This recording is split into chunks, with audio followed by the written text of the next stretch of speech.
안녕하십니까. 김군의 마음TV 김원장입니다. 지난 시간에 분노에 대해서 같이 생각해 보면서 분노, 특별히 선한 자의 분노는 겉보기에는 분노처럼 보이지만 그 속에 본질상 선이 들어있기 때문에 열정에 가깝다. 표현상 열정이라고 하는 것이 더 좋은데 겉보기에 분노라고 하니까 인간 편에서 보면은 분노처럼 보인다. 그렇게 그래서 똑같은 이게 문자지만은 내용이 다르다. 선한 자의 분노와 의의 분노, 악한 자의 분노, 파괴적인 분노는 다른 것이다. 이렇게 말씀을 드렸습니다. 그런데 이 분노라고 하는 단어가 여호와, 우리 하나님에 대해서 관련돼서 서술되는 것에 대해서 사람들이 이제 굉장히 난제, 어려운 단어로 생각하고 이해를 못하는 경우가 있습니다. 예를 들면 시편 78편 49절에 보면 그의 맹렬한 노여움과 진노와 분노와 고난, 곧 재앙의 천사들을 그들에게 내려보냈다. 그는 진노로 길을 닦으사 그들의 목숨이 죽음을 면하지 못하게 하시고 그들의 생명을 전염병에 붙이셨다. 이런 구절이 나옵니다. 만약 하나님이 이렇게 진짜 하신다면 사람이 남아돌까요? 사람이 남아돌까요? 하나님이 진짜 분노하신다면 인간의 분노와 다르지 않습니까? 그분은 신이요, 절대자요, 창조주요, 그야말로 유일무이하신 분인데 그분의 권세 앞에 무릎 꿇지 않을 자가 누가 있겠습니까? 심지어 악마라도 그분 앞에서는 꼼짝 못하는 거죠. 그런데 그분이 진노하신다, 분노하신다, 그분이 재앙의 천사들을 내려보내셨다. 이런 표현에 대해서 인간 편에서, 성경은 사람 편에서 기록한 문자이기 때문에 이거를 이제 하나님에 대해서 설명하기가 어려운 부분이 있습니다. 성경은 문자로 인간 편에서 기록됐습니다. 하나님의 말씀이지만은 문자로 인간 편에서 기록된, 문자가 인간의 글자 아닙니까? 그래서 여호와께서 분노하셔서 재앙의 천사를 보내셨다. 그럼 끝나죠. 존재할 수가 없죠. 이렇게 인간이 그렇게 성경 말씀을 기록했지만은 그 문자 그대로 이해하기가 어렵습니다. 왜냐하면 하나님은 사랑이십니다. 또 하나님은 선하신 분입니다. 본질이 우리 인간과 다릅니다. 겉보기에는 하나님이 마치 분노하신 것처럼 보일지라도 하나님의 속성 중에는 인간을 향한 자비와 사랑이 있는 것이지요. 하나님의 사랑은 인간을 보호하시고 사랑하시고 베풀어 주시는 사랑입니다. 그렇게 신성한 분이 분노하면 인간은 존재할 수가 없다고 우리가 여겨야 될 것입니다. 또 분노라고 하는 것이 여기서 분노라는 것이 악에 속한 거지요. 그래서 마음이 분노 쪽으로 기우는 것은 악의 경향성으로 빠져들어가고 있다는 것을 우리가 알아야 됩니다. 그래서 하나님께서 가인에게 네가 분하여 하면 어찌 됨이냐? 창세기 4장 6절에 네가 분하여 하면 어찌 됨이냐? 네 속에 선이 떠났다. 이런 얘기죠. 성경에는 하나님이 분노하셨다는 구절이 자주 등장합니다. 외관상 보이기에, 겉보기에는 그렇게 보입니다. 그저 악한 자의 분노처럼 보이는데 성경에 하나님을 마치 성내시는 분으로 표현하고 있는데 본질상 내용물에서는 그분 안에는 분노가 없습니다.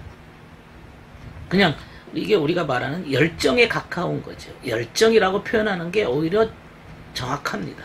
그러나 성경에는 이제 인간들이 누구라도 알기 쉽게 기록되는 것이죠. 또 이런 구절이 있어요. 마가복음 3장 5절에 보면 예수께서 마음이 완악한 것을 보시고 탄식하사 노하심으로 그들을 둘러보셨다. 여기서도 이제 노하심이 등장합니다. 예수, 그분도 신성한 분입니다. 거룩하신 분입니다. 선하신 분입니다. 그분의 에게는 정말 꺼지지 않은 등불도 끄지 않으시는 그런 분이십니다. 신성한 분이에요. 우리가 글자적인 수준, 이것은 하나님의 것을 담기가 어렵습니다. 그 본질상으로는 사랑과 자비, 따뜻함이 들어 있습니다. 악한 자의 분노와는 다릅니다. 탄식에서 비롯된, 탄식하시면서 비롯된 그 노함, 노기라고 하는 것은 열정이죠, 열정. 왜 저럴까? 왜 저렇게 살까? 왜 저렇게 죄를 지을까? 하시면서 갖게 되는 노함입니다. 열정이죠. 그러나 세상 사람들은 그걸 분노로 봅니다. 그분의 열정이 뭘까요? 그분의 열정이라는 것은 정말 인류 구원을 향한 열정이죠. 어떻게든지 한 영혼이라도 천국에 이끄시려고, 아버지 집으로 이끄시려고 하는 열정이죠. 그리고 그런 열정으로 악마와 싸우셨습니다. 투쟁하셨습니다. 인류 구원을 위한 열정은 주님의 인류를 구속하시려는 역사를 활성화시킵니다. 어둠의 세력과 싸우시고 악마와 싸우시고 죄와 싸우신 분입니다. 이 열정이 그분의 생명이며 그분의 사랑입니다. 그분의 열정입니다. 그런데 그 열정을 어느 한 면을 보면서 인간은 분노로 여겨지는 거죠. 이런 구절도 난제입니다. 요한복음 3장 36절에 아들을 믿는 자는 영원한 생명을 가지지만 아들을 믿지 않는 자는 생명을 볼 수도 없고 하나님의 분노가, 하나님의 진노가 그 사람 위에 머문다. 여기서도 이제 하나님의 진노라는 말이 나오죠. 아들을 믿는 자, 그 아들에게 모든 생명의 권세를 주셨지 않습니까? 모든 권세를 그분에게 하나님께서, 아버지께서 쏟아 부어 주셨습니다. 그래서 아들을 믿는 자, 아들을 믿는다는 것은 주님을 믿는 것뿐 아니라 그분의 하신 일, 모든 것을 믿는 겁니다. 그래서 그 믿음을 통해서 사람을 만들어 나가시는 건데요. 이 믿음이 마음속에 자리 잡고 있는 자에게는 영생을 주시지만, 열매를 주시지고 그렇게 생명을 주시지만 믿음이 없으면, 아들에 대한 믿음이 없으면 불순종하는 자죠. 이 불순종하는 자들에게는 생명을 보지 못하고 하나님의 분노가 그이에 머물러 있다. 불신앙이죠. 하나님의 분노 아래에 있다. 여기서도 마찬가지입니다. 하나님의 분노 아래 머물러 있다고 얘기하고 있는데 그분은 그분의 열정 밖에 드러난 분노지요. 사람들이 보기에 분노입니다. 그런데 인간을 보듯이 사람들이 보는 분노와 그분의 열정 안에 드러난 분노는 질적으로 다른 겁니다. 본질상 그분의 사랑과 자비이기 때문에 그렇습니다.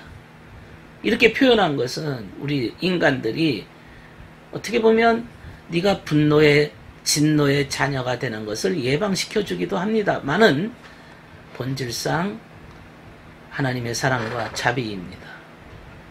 다시 말해서 주님께 순종하는 자에게는 축복의 원천이 되지만은 주님께 불순종하는 자들은 그것이 주님의 열정이 오히려 그들에게는 슬픔과 고통의 원천이 된다는 것이죠.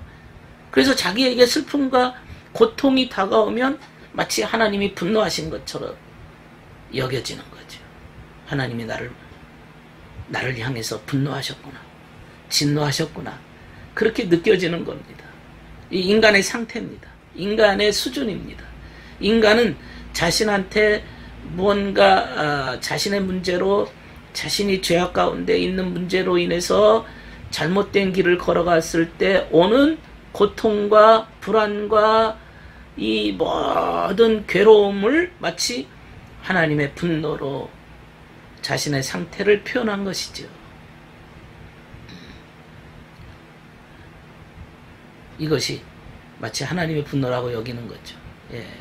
그러나 신의 영역입니다. 인간은 신을 자기 언어로, 자기 문자로, 자기 생각으로 밖에는 표현될 길이 없기 때문에 겉보기에는 분노처럼 보이는 것뿐입니다. 그러나 그분에게는 회전하는 그림자도 없으시고, 그리고 그에게는 죄가 없으신 정말 지극히 인간이 상상할 수도 없는 그런 분이십니다.